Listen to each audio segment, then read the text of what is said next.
At its core, philosophy is an intellectual endeavor that delves into the complexities of, among other topics, ethics, embracing the nuanced interplay of diverse perspectives. It invites us to critically examine foundational questions and concepts, fostering a discourse that values the richness of varied interpretations over the rigidity of definitive answers. In this way, philosophy encourages a continuous, reflective dialogue that challenges assumptions and expands our intellectual horizons.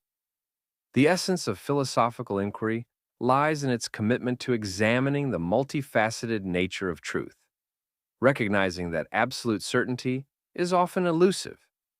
This approach underscores the importance of open-mindedness and intellectual humility, acknowledging that different viewpoints can coexist and contribute to a more comprehensive grasp of important issues at hand. One such issue, at the mercy of disproportionate debate, throughout this year-long Israel-Hamas-Hezbollah-Iran war is the concept of civilian casualties. It monotonously makes for clickbait headlines, provides talking heads with too much to talk about, and produces fake empathy wrapped in buzzwords of the day. First, let me state the obvious. I and every other Israeli that I know do not have any semblance of joy or pride in civilian casualties on the enemy side. I also know for a fact that, as a matter of formal policy and habitual practice, the IDF does not in any way support the deliberate killing of civilians in Gaza, Lebanon, or anywhere else. To that point, Israel's reputable Channel 12 News reported earlier this month that 80% of the Palestinians killed during the year-long war in Gaza are Hamas operatives or their families, who many of these operatives use as human shields. At the same time, we have to accept, no matter how hard it is to do so, that civilian casualties are an unfortunate reality of war. Hence why it is unwise to start them, no less to implicitly or explicitly root for those who do. We also have to accept and first educate ourselves about the so-called rules of war. There are many, but I will include a few main ones here. Number one, so-called international rules recognize that civilians are often killed during war, and most of the time, these deaths are actually not indicative of a war crime. Instead, the legal test for proportionality requires that each individual strike be looked at with a particular balancing analysis. The strike must be intended to achieve a military objective. Number two, when combatants deliberately place weapons caches in and under schools, hospitals, and mosques, they have made each of these places legitimate military targets. By Hamas purposefully building its headquarters underground beneath the largest hospital and medical complex in Gaza, international law holds that the hospital is no longer just a civilian target. It is a legitimate military target. This does not give the Israeli military free rein to attack hospitals, schools, and mosques. However, it does mean that an Israeli attack on civilian infrastructure, which has been turned into a military target by use of human shields, is not illegal under international law. Number three, if human shields are being used voluntarily, meaning the human shields are there on their own volition, the target remains a completely legitimate military target. If human shields are being used involuntarily, a balancing test should be used to determine whether the anticipated military advantage of a successful strike would outweigh the anticipated loss of civilian life. Israeli military guidelines state that if it cannot determine whether a human shield is being used voluntarily or involuntarily, military personnel must presume civilians are being used against their own will.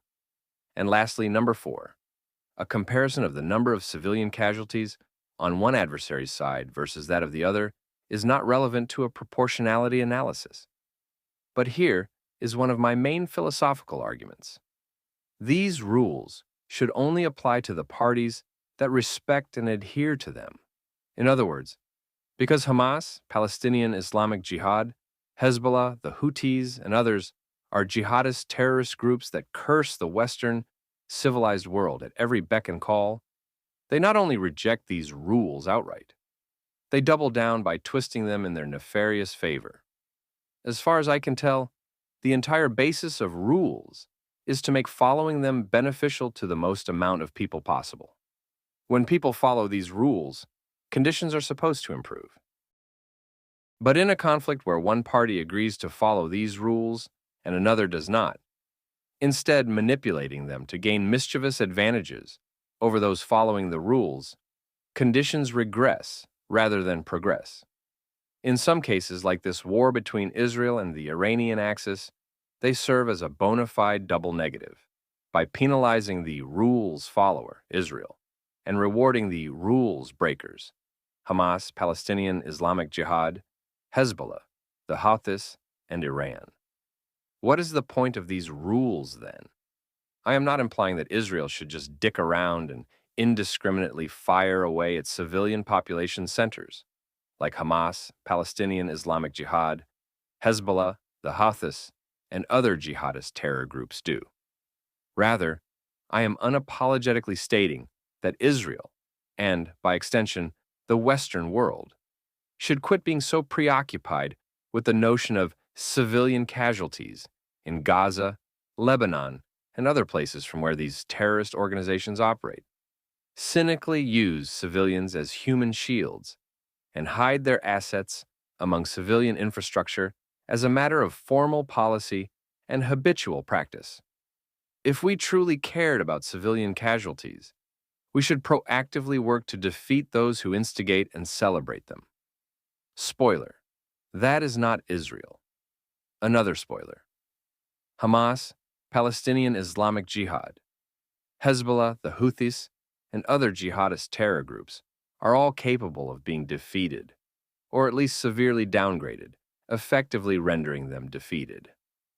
It is first-class nonsense to suggest that these terrorist organizations are simply an idea, and you cannot defeat ideas. By this illogical logic, we should just throw up our hands and let every terror group run wild, because they have an idea at their core. It is a convenient excuse for inaction, wrapped with a pseudo-intellectual veneer. In reality, these terror groups are not just an idea. They are well-funded, heavily armed organizations with structured leadership, military capabilities, and a clear agenda: genocide, not so different from the Nazis. They fire rockets, build terror tunnels, and use human shields. These activities are not abstract concepts. They are concrete threats that can and should be met with force.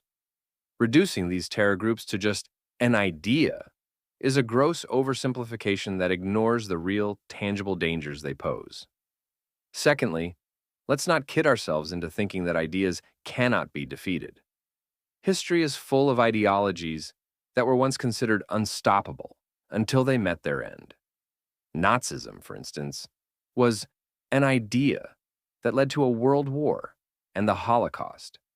It was defeated through military might and strategic persistence. The same goes for many extremist movements throughout history. The notion that an idea makes an organization invincible is both defeatist and delusional. Moreover, defeating these terror groups is not solely about eradicating every last extremist thought. It is about dismantling their abilities to act on those thoughts. By crippling their infrastructure, cutting off their funding, and targeting their leadership, you significantly reduce their capacity to terrorize and kill. Sure, the extremist ideology might linger, but without the means to enforce it, they becomes far less of a threat. Some argue that, while all of this might be true and accurate, the cost in civilian casualties is too high to bear. These poor women and children do not deserve what these terrorist organizations bring, and threaten to bring on them, the argument goes. If these terrorist organizations and the people they govern lived in a silo, I might agree, but they do not. They live on the borders of a vibrant democracy that has given so much to the Western, civilized world in so little time. What kind of world would we be creating if we normalized the act of forsaking Group A's civilians at the expense of the bordering Group B's civilians living with constant lethal terrorist attacks emanating out of and overtly encouraged by those in Group A, it seems to me that a far more logical and humane approach would be to defeat those in Group A whose warped ideology prevents peace, calm, and coexistence, even if that means civilians in Group A die as a result. Indeed, if we want Group A to realize that people from their group starting wars is doing them far worse than far better, more and more of their people will protest against those who start these wars. I understand that people in Gaza, for example, cannot really protest against Hamas because the terror group incessantly jails, tortures, and murders dissidents like clockwork. The same protocol is used by Hezbollah, the Islamic Republic of Iran, and other terrorist regimes, unsurprisingly. But eventually, if more and more people protest against genocidal warmongers, and if enough of the world gets behind these people, they can break through. It will take time and lots of dead people, but ultimately, this is the story of many civilized nations today. People in the US and Canada and Holland and France and Argentina did not just wake up one day and decide they were going to escape the shackles of their oppressors. They waged many civil wars and spared countless lives to literally fight for the freedoms, liberties, and rights that many of us are fortunate to have today. The so-called Arab world has not yet reached this point, and the Palestinians are no exception to this reality. Their freedoms, liberties, and rights have little to do with the Israeli-Palestinian conflict, and much more to do with their long-standing kleptocratic leadership that, dating back to the 1960s and persisting to this day, preaches Islamic-inspired genocide against the Jews and oppresses Palestinians who do not toe the party line. As we have seen time and again, regime change from outside influences alone will not foment enduring change. It is only through a combination of tenacious internal resistance, i.e. civil war, and some outside help that people can effect the change they want to see, if change is indeed what they want. The other option is more war and more suffering for the people of Gaza, the West Bank, Lebanon, Yemen, Syria, and many other places across the Middle East. The Arabs are utterly incapable of defeating Israel militarily, as evidenced by multiple genocidal escapades that Arab countries and terror groups alike have embarrassingly failed at executing since 1948. On October 7th, Hamas exacted an overwhelmingly heavy price on Israel, but we did not buckle. We roared back and have reminded those Arabs who declare themselves to be our enemies that they have zero chance of destroying Israel by military force or terrorism. And while they can continue to take their shots if they so wish, Israel will always impose a far greater and more paralyzing price on them, like we have marvelously witnessed with the existential debacles that Hamas, Palestinian Islamic Jihad, and Hezbollah currently find themselves in. Hence why they are all begging the Iranian regime to come save their sorry you-know-whats. And Israel has conducted these urban wars while keeping civilian casualties unbelievably low, so low that armies across the world, big and small, will study these wars for years to come.